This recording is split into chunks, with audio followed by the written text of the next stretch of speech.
الحمد لله النعمة وله الفضل وله الثناء الحسن وصلوات الله البر الرحيم والملائكة المقربين على سيدنا ومولانا محمد وعلى آله وأصحابه الطيبين الطاهرين. اللهم لا سهل إلا ما جعلته سهلا وأنت تجعل الحزن إذا شئت سهلا. اللهم ارزقنا الإخلاص في النية والقول والعمل. وبعد، إلى النبي المصطفى صلى الله عليه وسلم وإخوانه من الأنبياء والمرسلين والشهداء والصالحين، خصوصا إلى سلطان الأولياء الشيخ عبد القادر الجيلاني والشيخ أحمد الرفاعي وشيخ بهاء النقشبندي وشيخنا عبد الله الهرري، وإلى أرواح مؤسس جمعية نهضة العلماء الشيخ محمد هاشم أشعري والشيخ بسر سنسري والشيخ عبد الوهاب حسبوه، وإلى أرواح جميع أهل القبور من المسلمين والمسلمات. الفاتحة. أعوذ بالله من الشيطان الرجيم. بسم الله الرحمن الرحيم. الحمد لله رب العالمين الرحمن الرحيم مالك يوم الدين. إياك نعبد وإياك نستعين.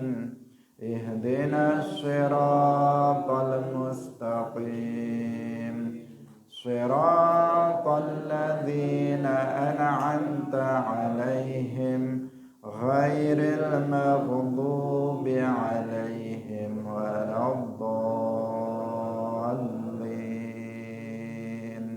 آمين. Hadirin hadirat kaum muslimin muslimat, pemirsa Madu TV rahimakumullah.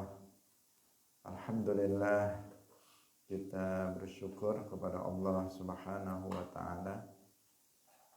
Pada pagi hari ini Allah Subhanahu wa taala masih melimpahkan nikmat-nikmatnya kepada kita semuanya, terutama nikmat iman, karena iman adalah nikmat terbesar yang Allah anugerahkan hanya kepada orang-orang yang Allah cintai. Semoga Allah Subhanahu wa taala menetapkan iman kita sampai dengan kita meninggalkan dunia ini. Amin ya rabbal alamin. Salawat dan salam semoga tetap terlimpahkan kepada Nabi Agung Nabi Muhammad sallallahu alaihi wasallam, para sahabatnya, keluarganya, serta seluruh umat Islam yang mengikuti beliau ila yaumil qiyamah. Kita ikhlaskan niat kita masing-masing, kita ngaji lillahi ta'ala. Kita masih dalam penafsiran surah Al-Ma'un. Mari kita baca terlebih dahulu suratul Ma'un. A'udzu billahi minasy syaithanir rajim. Bismillahirrahmanirrahim. Ara'aital ladzi yukadzibu bid-din. فذلك الذي يدعو اليتيم ولا يحض على طعام المسكين فويل للمصلين الذين هم عن صلاتهم ساهون الذين هم يراءون ويمنعون الماعون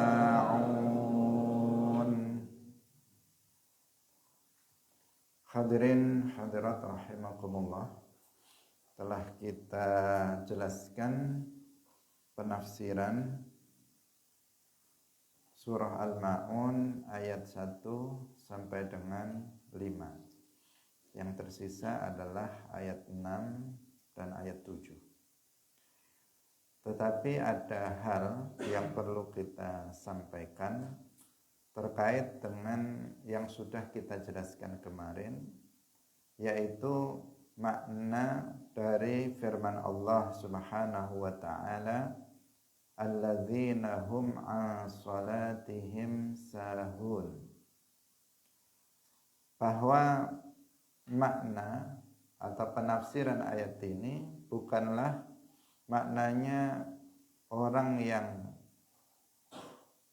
di dalam sholatnya tidak khusyuk, orang yang di dalam sholatnya itu dia memikirkan urusan duniawi, sebagaimana kebanyakan dari kita ketika sholat.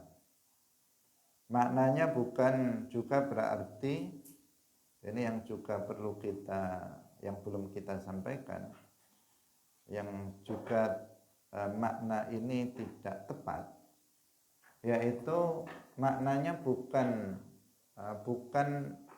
seseorang itu sahun itu tidur. Pengertian seseorang itu tidur sehingga dia kemudian meninggalkan sholat. Bukan itu juga maknanya.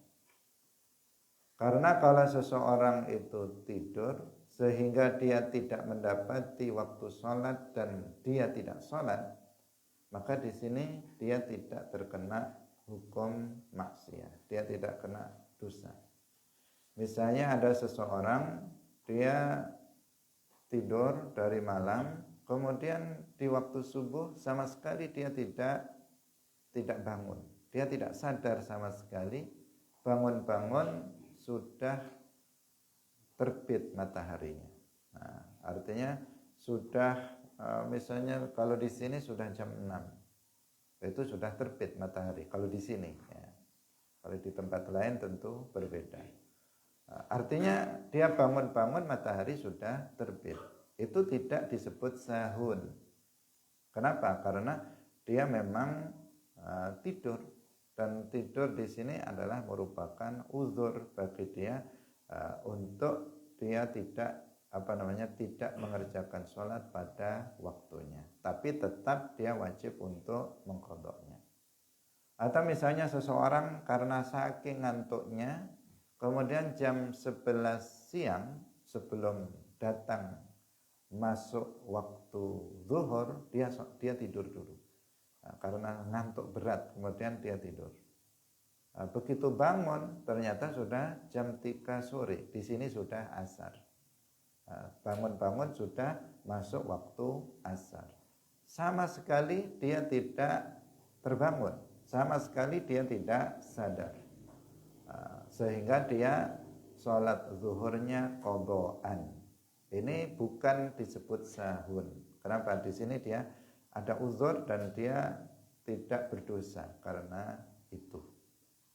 Kecuali apabila dia sempat sadar.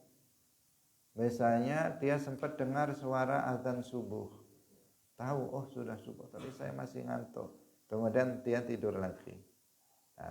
Bangun-bangun matahari sudah terbit, maka di sini dia berdosa. Kenapa? Karena dia sempat menjumpai waktu subuh, tetapi dia tidak melaksanakan, tetapi dia justru meneruskan tidurnya. Harusnya dia segera bangun dan sholat subuh, tetapi dia nggak melakukannya sehingga dia tertidur sampai habis waktu subuh. Atau misalnya yang contoh yang zuhur tadi, dia jam 1 sempat dia terbangun, lihat jam 1, tapi kok masih ngantuk ya, tidur lagi dia. Kemudian bangun-bangun sudah jam 4 sore misalnya, pokoknya sudah masuk waktu asar. Lah di sini dia kena dosa. Kenapa? Karena dia sempat menjumpai waktu zuhur tetapi dia tidak melaksanakan sholat zuhur. Bisa difahami bedanya? Tapi kalau betul-betul seseorang itu tidur, nggak sadar sama sekali, tidak menjumpai waktu sholat tertentu, sehingga dia sholatnya terlambat dari waktunya, maka di sini dia tidak berdosa. Hadirin yang dirahmati oleh Allah Subhanahu wa taala. Jadi sahun itu orang yang dengan sengaja dia mengulur-ulur pelaksanaan waktu sholat sehingga habis waktunya dan dia sholat setelah habis waktu. Itu yang disebut dengan sahun. Seperti yang kemarin telah kita contohkan. Dia mengatakan nanti ajalah jam 1. Jam 1 nanti ajalah setengah 2. Jam setengah 2 nanti ajalah jam 2. Jam 2 nanti ajalah, ternyata udah asar. Nah, begitu dia mau sholat sudah azan asar. Ini namanya sahun betul. Yang ini yang disebut dengan sahun. Hadirin yang dirahmati oleh Allah Subhanahu wa taala. Jika orang yang mengulur-ulur pelaksanaan waktu sholat sehingga habis waktunya, itu ada ancaman azab yang berat.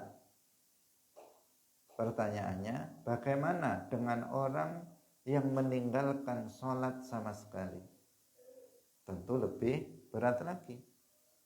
Kalau yang kita sampaikan tentang sahun, dia mengerjakan sholat atau tidak? Dia mengerjakan sholat.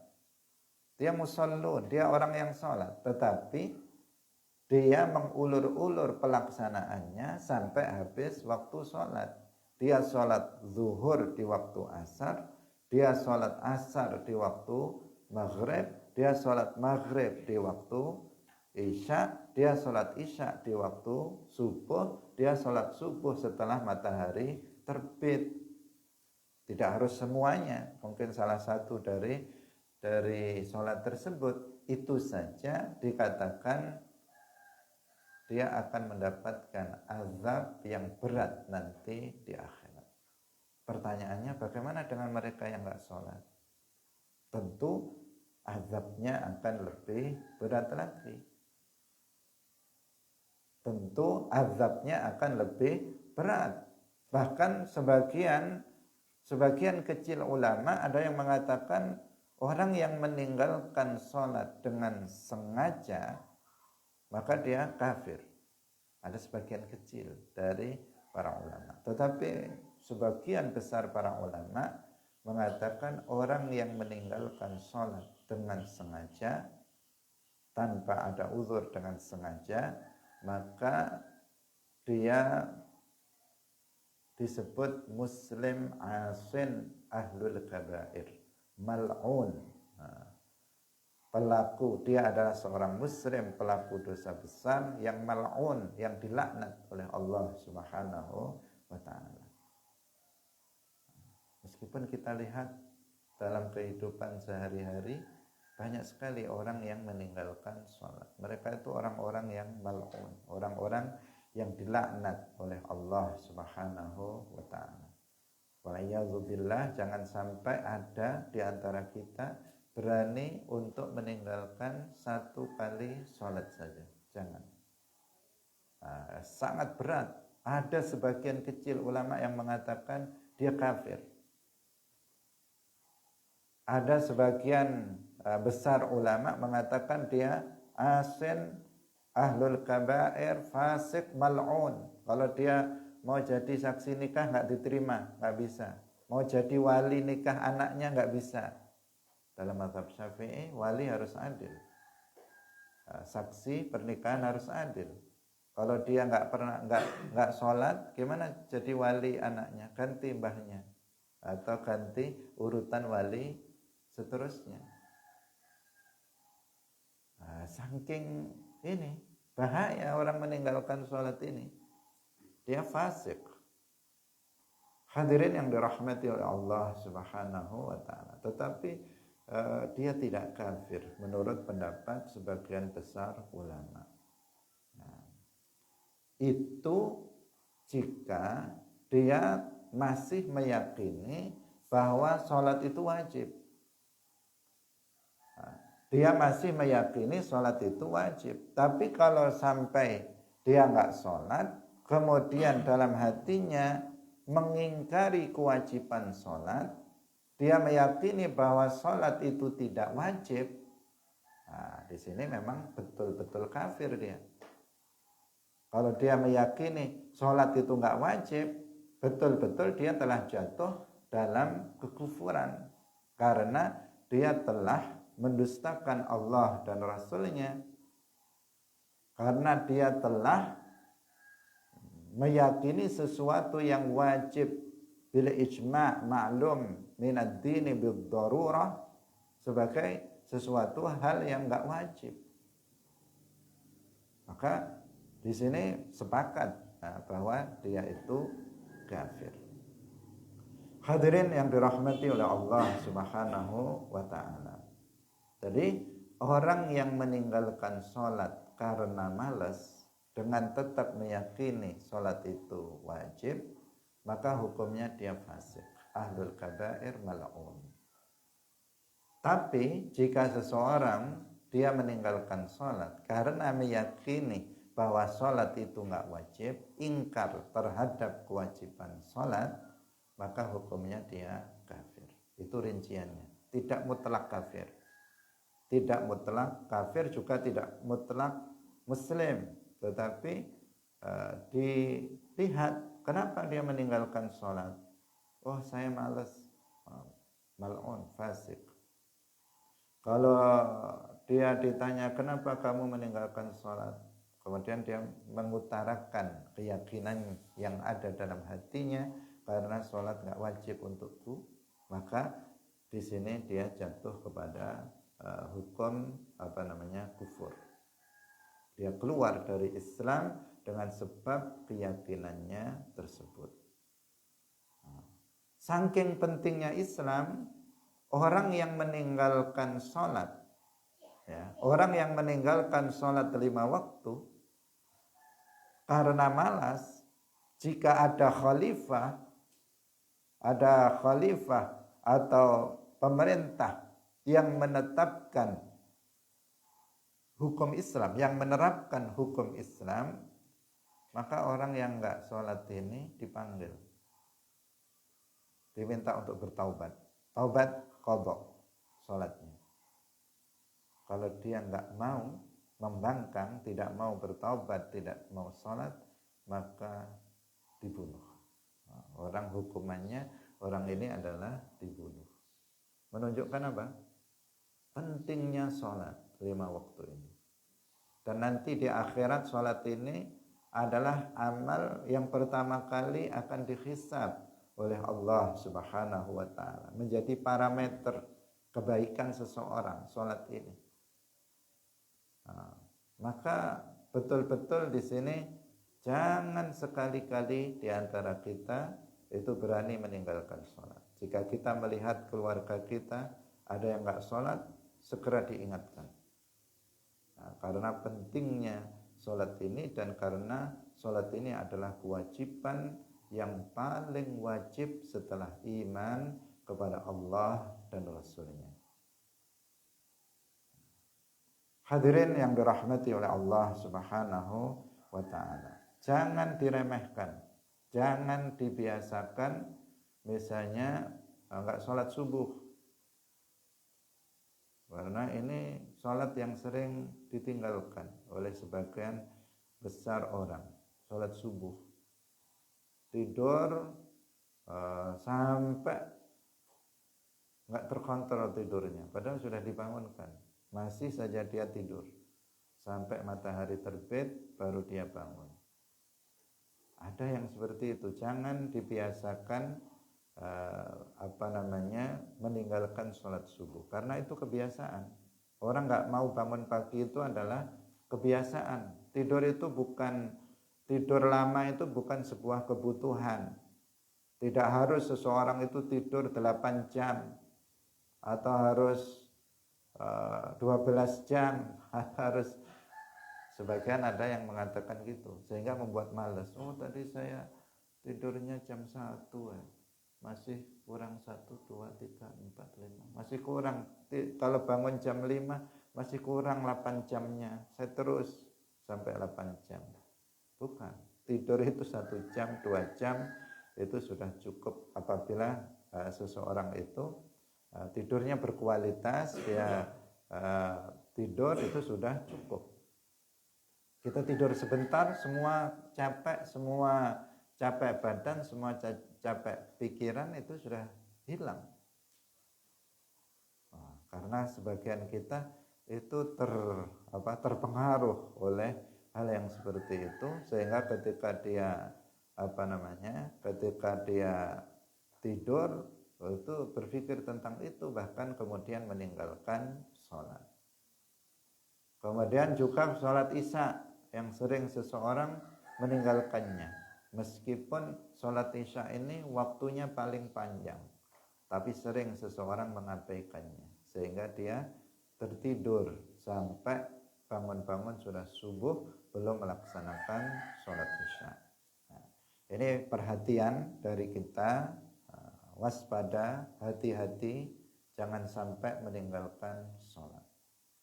Satu kali pun kalau seseorang meninggalkan sholat, maka harus segera bertaubat dan mengqadha sholat yang ditinggalkannya.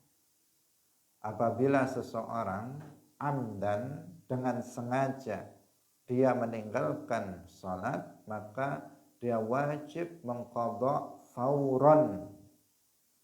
Apa fauron itu? Secara langsung, nggak boleh ditunda nanti saya qadha, nggak boleh. Kalau seseorang sengaja meninggalkan sholat, misalnya hari ini sengaja dia nggak sholat zuhur, maka dia wajib mengqadhanya secara langsung, fauran.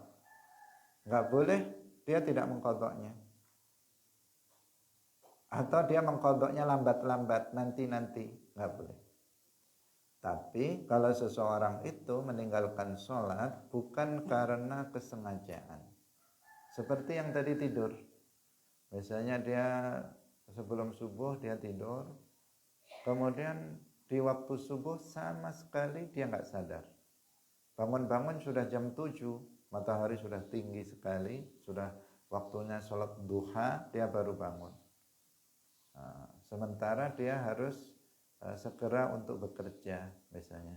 Kemudian dia bangun, kemudian dia boleh untuk mengatakan nanti siang saya akan qadha. Boleh. Dia mengatakan seperti itu atau dia melakukan itu boleh. Kenapa? Karena dia meninggalkan sholatnya bi ghairi amdin, dengan tanpa sengaja. Tapi kalau sengaja, maka harus langsung dia mengqadhanya. Kalau tadi misalnya waktu jam 5 dia sempat bangun, kemudian dia tidur lagi, kemudian dia bangun sudah jam 7, maka habis bangun langsung dia wudhu dan dia sholat subuh qadhaan. Wajib hukumnya mengqadhanya secara langsung. Bisa difahami bedanya? Jadi kalau dia sengaja meninggalkan sholat, maka wajib mengqadhanya itu apa? Fauran, langsung, tanpa boleh ditunda. Beda dengan apabila dia meninggalkan sholatnya itu bi ghairi amdin, karena tidur tanpa menjumpai waktu sholat sama sekali misalnya, maka di sini dia dia boleh menundanya. Nanti siang ajalah saya qadha, nanti sore saya qadha, boleh. Kalau bi ghairi amdin, dengan tanpa sengaja, itu bedanya. Karena kalau kesengajaan ini sudah masalah ketika seseorang dengan sengaja meninggalkan sholat. Sebagian orang karena alasan kesibukan saja dia meninggalkan sholat. Sebagian orang karena alasan dia dalam perjalanan, kemudian dia meninggalkan sholat. Dengan alasan dia dalam bepergian, dia meninggalkan sholat. Sebagian orang hanya karena pilek, dengan alasan sedang pilek, kemudian dia meninggalkan sholat. Dengan alasan batuk, dia meninggalkan sholat. Ini sesuatu hal yang nggak bisa diterima. Karena sholat ini bahkan bagi orang yang sakit pun dia masih tetap berkewajiban menjalankan sholat, tetapi sesuai dengan kemampuannya. Hadirin yang dirahmati oleh Allah Subhanahu wa ta'ala. Kalau ada yang berpendapat bahwa orang yang meninggalkan sholat secara sengaja itu tidak wajib untuk mengqadha, maka ini adalah pendapat yang bertentangan dengan ijma'. Karena ada yaitu orang Wahabi, sebagian orang Wahabi mereka mengatakan kalau ada seseorang itu meninggalkan sholat dengan sengaja, maka nggak wajib qadha, nggak wajib mengqadha sholatnya. Ini adalah pendapat yang bertentangan dengan ijma'. Seluruh ijma' itu mengatakan wajibnya mengqadha bagi orang yang meninggalkan sholat, baik dia meninggalkan sholatnya itu amdan, dengan sengaja atau tanpa sengaja. Dua-duanya itu tetap wajib diqadha. Kenapa? Ini kan seperti hutang. Seperti hutang kepada Allah. Jika hutang kepada manusia kita wajib untuk membayarnya, bagaimana dengan hutang kepada Allah? Maka lebih wajib bagi kita untuk membayarnya. Sehingga para ulama mengatakan dainullah ahaqqu bil wafa. Dainullah ahaqqu bil wafa. Hutang kepada Allah itu lebih berhak untuk dibayar. Hutang kepada manusia itu wajib kita membayarnya. Hutang kepada Allah lebih wajib kita untuk membayarnya. Kalau seseorang itu meninggalkan sholat, berarti dia telah berhutang kepada Allah. Maka dia lebih wajib untuk mengqadhanya. Maka waspada terhadap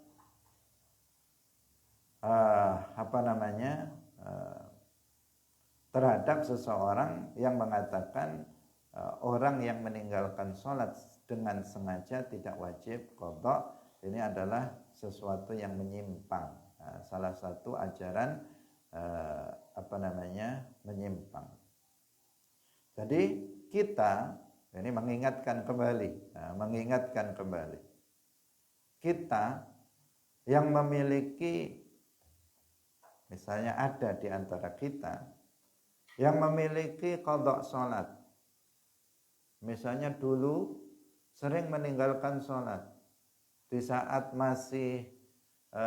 dia masih sekolah di SMA misalnya, atau dia waktu di SMP padahal dia sudah baligh, dia dulu jarang mengerjakan sholat, atau dulu sholat tapi sholatnya sholat-sholatan karena dia melakukannya tanpa ilmu, berarti nggak sah sholatnya.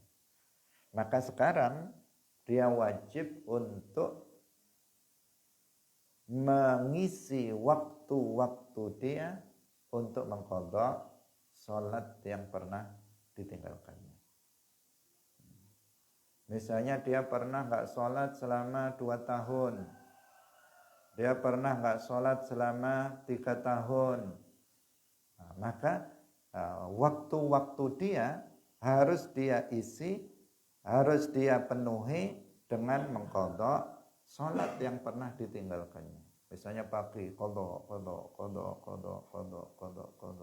nanti sore qadha lagi, malam qadha lagi. Pokoknya waktu-waktu diisi dengan sholat qadha. Sholat qadha wajib ini, sholat wajib yang wajib untuk diqadha. Tidak seyogyanya atau tidak seyogyanya dia menjalankan sholat sunnah. Kalau ada yang wajib, maka yang wajib yang didahulukan. Tidak kemudian dia mengerjakan sholat sunnah. Dia sibuk sholat tahajud sementara sholat maghrib yang ditinggalkannya masih banyak yang belum dia qadha. Tidak seperti itu. Tetapi dia gunakan waktu-waktu dia untuk mengqadha, segera menyelesaikan qadha salat. Kenapa? Karena kita nggak tahu umur kita ini sampai kapan. Sampai kapan umur kita ini? Jangan-jangan sebelum mengqadha selesai qadha salat sudah mati. Terus bagaimana di akhirat nanti?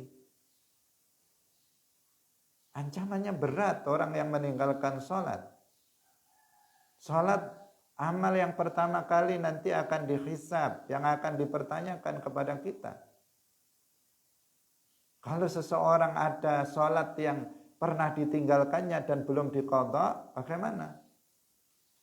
Nah, bisa berbahaya orang tersebut di akhirat nanti.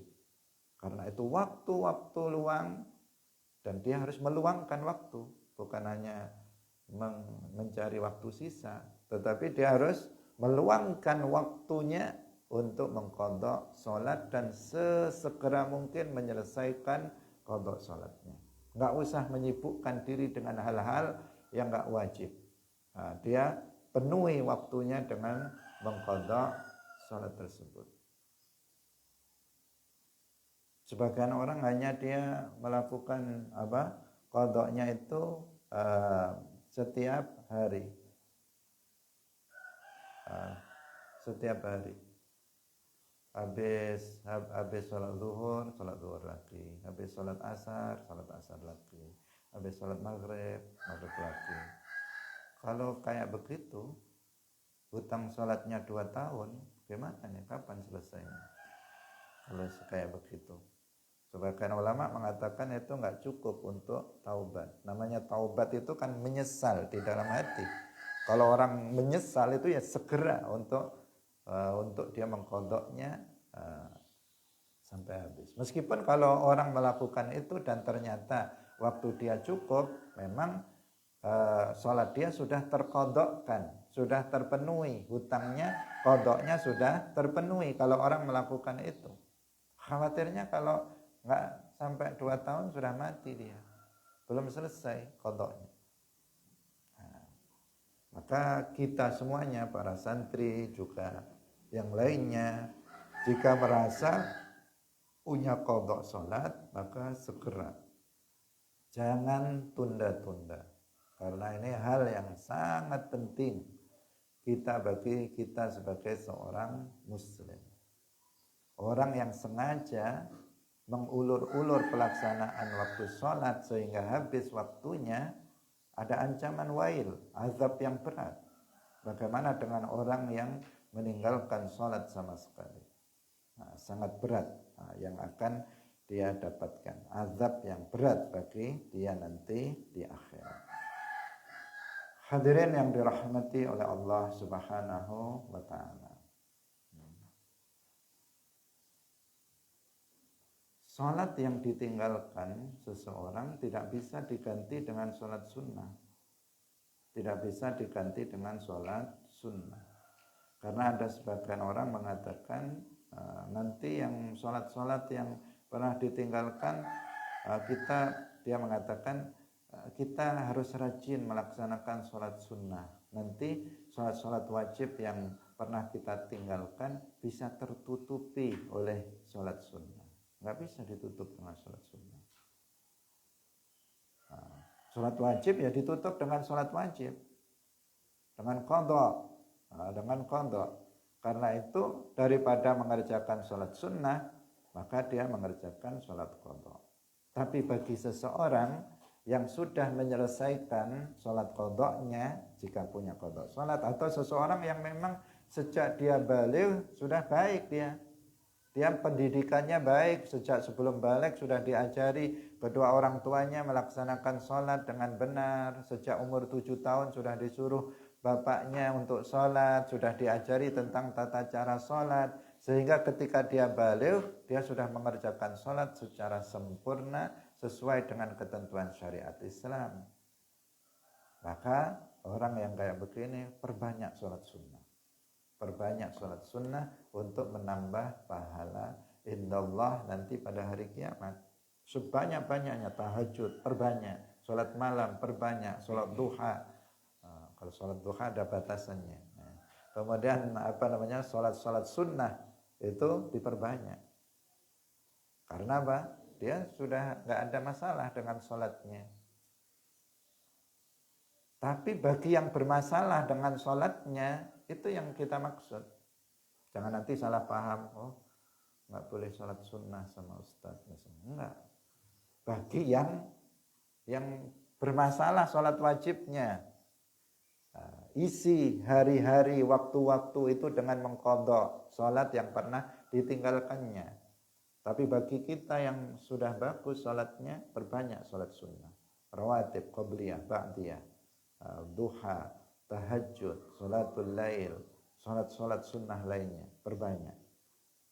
Karena seorang mukmin tidak pernah merasa puas tidak dengan pahala yang dikumpulkannya, tidak pernah merasa kenyang dengan kebaikan yang diperbuatnya, tetap akan ingin menambah pahala sebanyak-banyaknya, sehingga bukan hanya mencukupkan diri mengerjakan hal-hal yang wajib, tetapi juga melakukan hal-hal yang disunnahkan.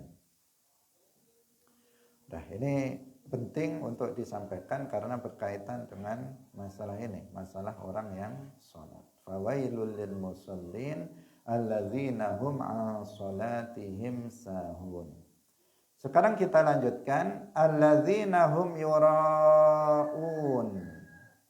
Alladzina rupane wong akeh, hum ya alladzina iku yurauna, padha nglakoni riya sapa alladzina. Yakununa muraina, yakununa ana sapa alladzina iku muraina, padha wong kang riya fi sholati ing dalam salat wa ghairiha lan liyane salat. Ini juga mendapatkan ancaman orang yang dia mengerjakan sholat atau amal ketaatan yang lainnya bukan karena Allah tetapi karena manusia, untuk mencari pujian manusia. Riya. Riya itu kebalikan dari ikhlas. Kalau ikhlas itu artinya beramal kebaikan, beramal ketaatan karena Allah. Itu namanya ikhlas. Sedangkan riya itu artinya beramal ketaatan karena manusia, biar mendapatkan pujian manusia, biar mendapatkan penghormatan dari manusia, biar mendapatkan imbalan dari manusia. Itu namanya riya. Orang mengerjakan sholat nanti biar dipuji sama tetangga saya misalnya, biar dipuji sama calon mertua saya misalnya, biar dipuji sama istri saya dan sebagainya. Itu biar dipuji itu, atau nanti saya biar dikasih duit sama orang tua saya. Nah, itu tujuan kayak begitu bukan ikhlas, itu namanya riya. Dan riya ini adalah minal kabair. Riya ini tergolong sebagai dosa besar. Ini yang harus kita waspadai betul. Riya ini bukan dosa kecil, tetapi riya ini dosa besar. Saking besarnya sehingga Rasulullah Shallallahu Alaihi Wasallam itu menyebutnya dengan asyirkul asghar, dengan syirik kecil. Rasulullah Shallallahu Alaihi Wasallam bersabda, ittaqur riya'a fa innahu syirkul asghar. Takutlah kalian kepada riya, atau jauhilah riya. Takut itu artinya ya menjauhi. Kalau takut mendekat namanya bukan takut. Nah, jauhilah riya, karena riya itu adalah syirik kecil. Syirik kecil, dan kita tahu syirik itu apa? Dosa paling besar yang apabila seseorang mati dalam kondisi itu, Allah tidak mengampuninya selamanya. Itu syirik besar. Lah, riya dalam beramal kebaikan itu disebut sebagai apa? Disebut sebagai syirik kecil, yang artinya dosa yang sangat besar mendekati syirik. Makanya riya ini tidak bisa diremehkan. Sebagian orang tidak perhatian dengan masalah niat yang ada di dalam hati. Padahal ini sangat menentukan. Karena letaknya di dalam hati, banyak di antara kita yang tidak memperhatikan tentang masalah dosa riya ini, yang padahal riya adalah tergolong sebagai dosa besar. Kenapa disebut syirik oleh Nabi Shallallahu Alaihi Wasallam? Karena ada keserupaan dengan syirik. Riya ini memiliki keserupaan dengan syirik. Apa keserupaannya? Yaitu menghapus pahala, amalan ketaatan. Hanya saja bedanya, kalau syirik itu menghapus seluruh pahala amal soleh yang pernah dilakukan. Sedangkan kalau riya itu hanya menghapus pahala amalan yang diiringi dengan riya.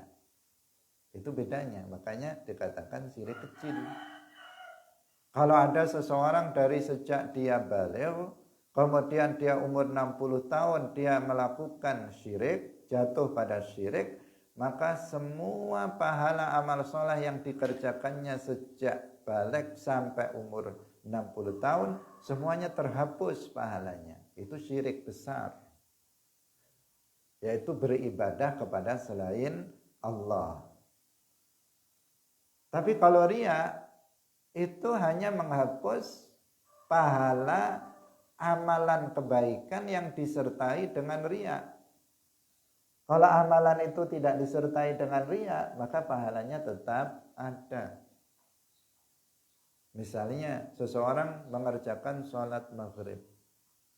Pada rakaat pertama ikhlas lillahi ta'ala.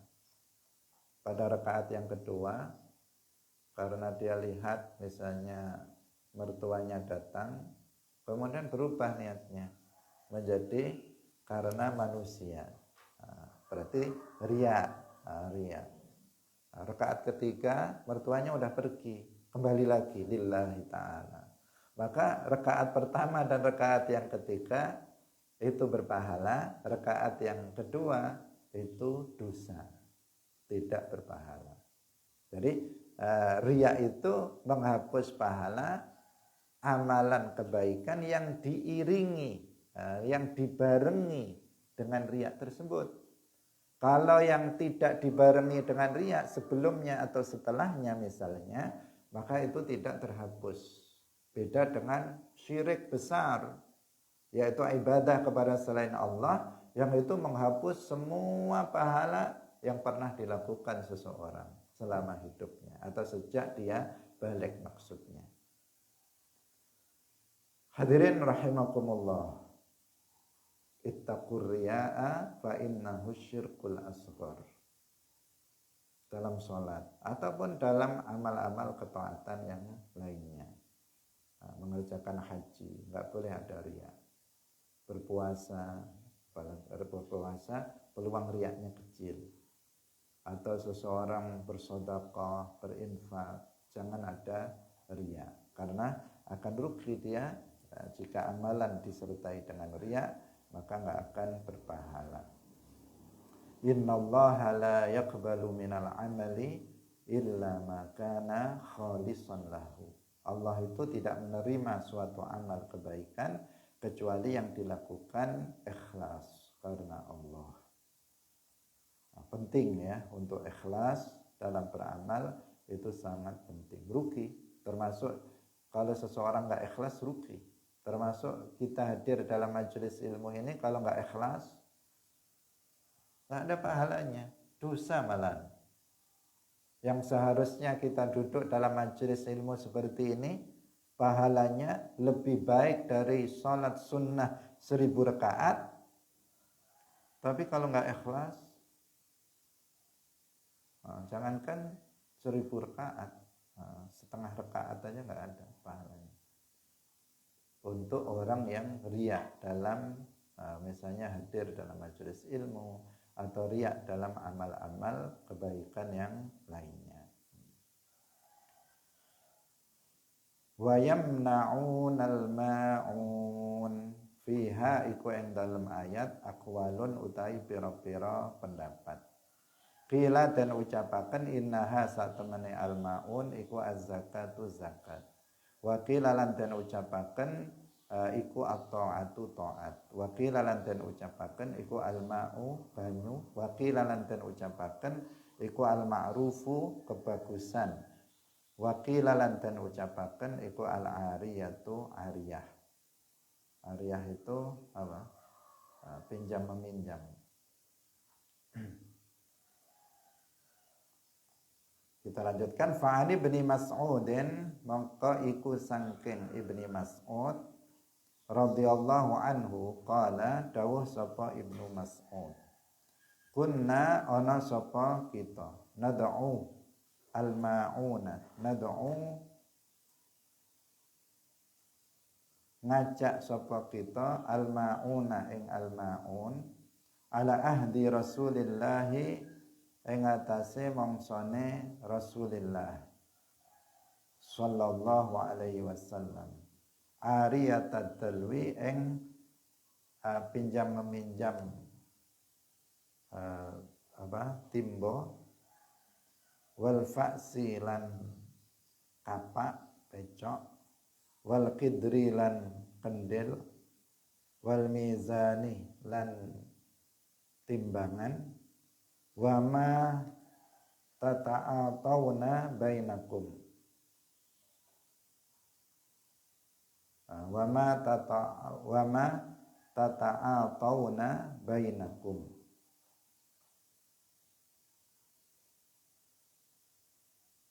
lan ora padha saling paring sapa sira kabeh bainakum ing dalem antarane sira kabeh.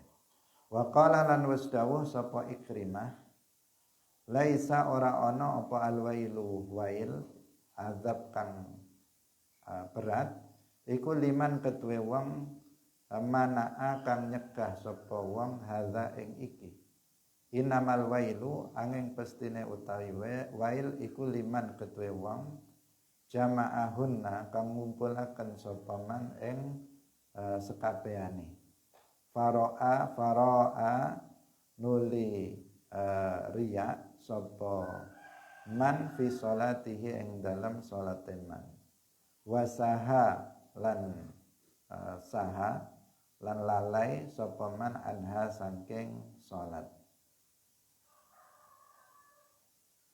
wa mana alan nyegah sapa man hadza ing iki qala wasdawuh sapa az-zajaju wal ma'un lan utawi al ma'un fil jahiliyati ing dalam jahiliyah iku kullu makana saben-saben iku kullu ma saben-saben barang kana kang ana iku fihi ing dalem manfaatun utawi kemanfaatan kal fa'si kaya kapak wal qidri lan kendil wadal wilan timbo wa nahwi dzalika lan padane mangkono-mangkono iku wa fil islami lan ing dalam Islam aidan halih malih.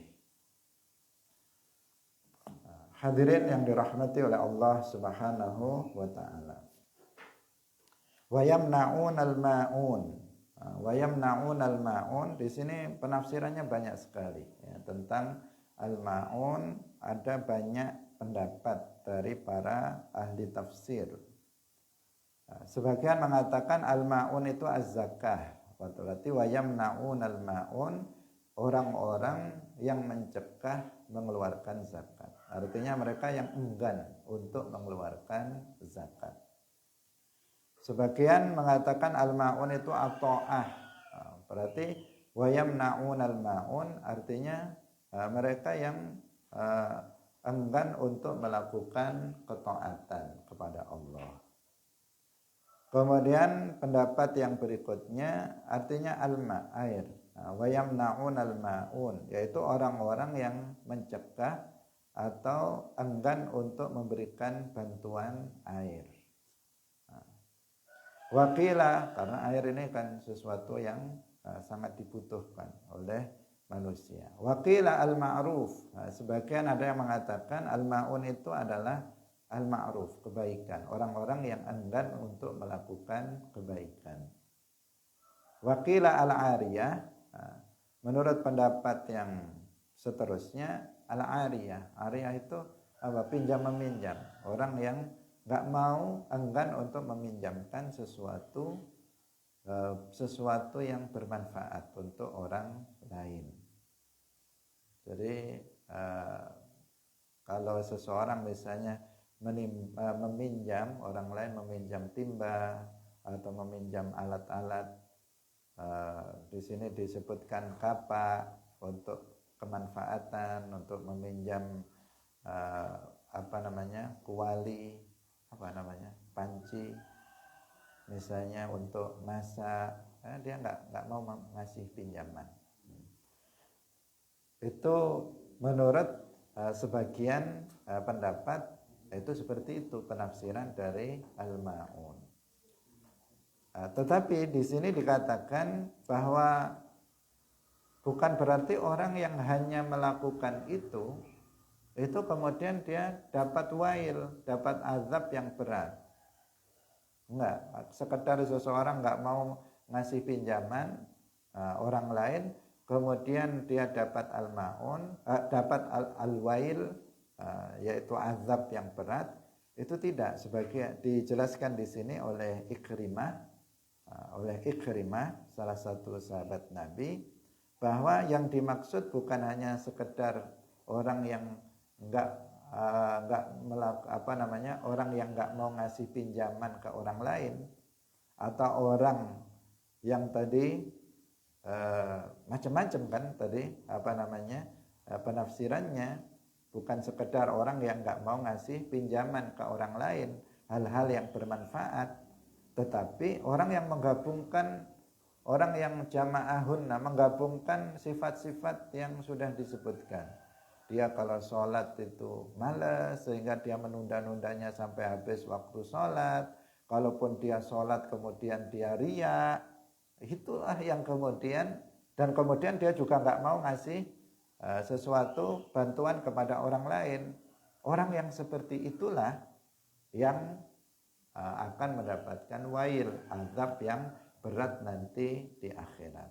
Itu keterangan dari Ikrimah. Jadi itu makna dari al-ma'un. Jadi bukan semata-mata orang alladzi atau yamna'un al-ma'un, orang yang enggak memberikan bantuan kepada orang lain, itu kemudian langsung meskipun sholatnya bagus misalnya, kemudian dia mendapatkan wail di akhirat. Tidak, menurut Ikrimah. Tapi yang orang mengumpulkan sifat-sifat yang dari atas, mulai dari alladzina hum 'alas sholatihim sahun, alladzina hum yura'un, kemudian wa yamna'unal ma'un. Mereka itulah yang pada dirinya terkumpul sifat-sifat ini, maka dia mendapatkan ancaman azab yang berat nanti di akhirat. Hadirin yang dirahmati oleh Allah Subhanahu wa taala, sampai di sini pengajian kita pada pagi hari ini. Semoga bermanfaat bagi kita semuanya. Barakallahu fikum wallahul muwaffiq ila aqwamit thoriq. Wassalamualaikum warahmatullahi wabarakatuh. La ilaha illallah. Allahumma salli ala sayyidina Muhammad wa ala alihi wa sahbihi wa sallim. Rabbi ighfirli wa liwalidayya wa lil mu'minina wal mu'minat.